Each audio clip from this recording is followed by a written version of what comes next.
नमस्कार, जय जगन्नाथ, सुप्रभात। दर्शक बंधु, आज आपण मानकु नै आसीछि आजिर नुआ एक प्रसंग। दर्शक बंधु, जदि typhoid, malaria, dengue, scrub typhus भली विभिन्न निदान परीक्षार रेजल्ट जदि नेगेटिव हुए, तेबे मध्य जदि ज्वर कमु न थाए, तेबे विशिष्ट चिकित्सक माने यूरिन टेस्ट पई परामर्श देई थांती।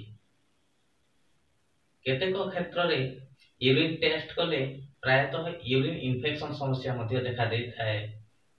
दर्शक बंधु, यूरिन इन्फेक्शन एक एमिति एक समस्या जहाँकि मूत्राशय, मूत्रमार्ग, ब्रुकक किंबा मूत्रनली रे संक्रमण बा बैक्टीरिया रो उपस्थिति सूचाई थाए।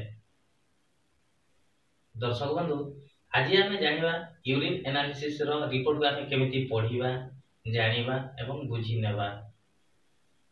विशेष करी यूरिन टेस्ट को प्रायतः तीन प्रकार परीक्षा करा जाय थाए। प्रथम होची फिजिकल एग्जामिनेशन, द्वितीय होची केमिकल एग्जामिनेशन एवं तृतीय होची माइक्रोस्कोपिक एग्जामिनेशन। किंतु यूरिन इन्फेक्शन पई विशेष भाव रे जो टेस्ट करा जाय से ही माइक्रोस्कोपिक एग्जामिनेशन को दर्शक बंधु आसंतु आमे किपरि भाबे बुझीबा, जानिबा एवं पढ़िबा। प्रथम तो होची एरिथ्रोसाइट। एरिथ्रोसाइट को रेड ब्लड सेल बा आरबीसी कणिका मध्य कहा जाय थाए, जहा कि परिस्रा रे आदौ न रहिबा उचित। जदि रहिले भी 0 रु 0.2 एचपीएफ माने हाई पावर फील्ड पर्यंत रहिबा रो देखा जाय ताहेले मध्य चलिबो। जदि 0.2 रु अधिक एचपीएफ रहिले ताहेले किडनी समस्या बा किडनी रे संक्रमण, यूरिनरी ट्रैक रे संक्रमण किंबा लिवर रे संक्रमण रो सूचना देथाय। परवर्ती होची पस सेल।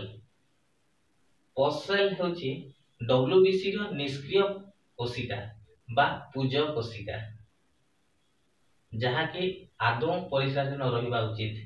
जदि रहिले भी 1 रु 2 एचपीएफ पर्यंत रहिले चलिबो। जदि 2 एचपीएफ रु अधिक रही थाए ताहेले यूरिनरी ट्रैक इन्फेक्शन किंबा किडनी इन्फेक्शन किंबा मूत्राशय रे इन्फेक्शन रो सूचना देई थाए। परवर्ती होची एपिथेलियल सेल।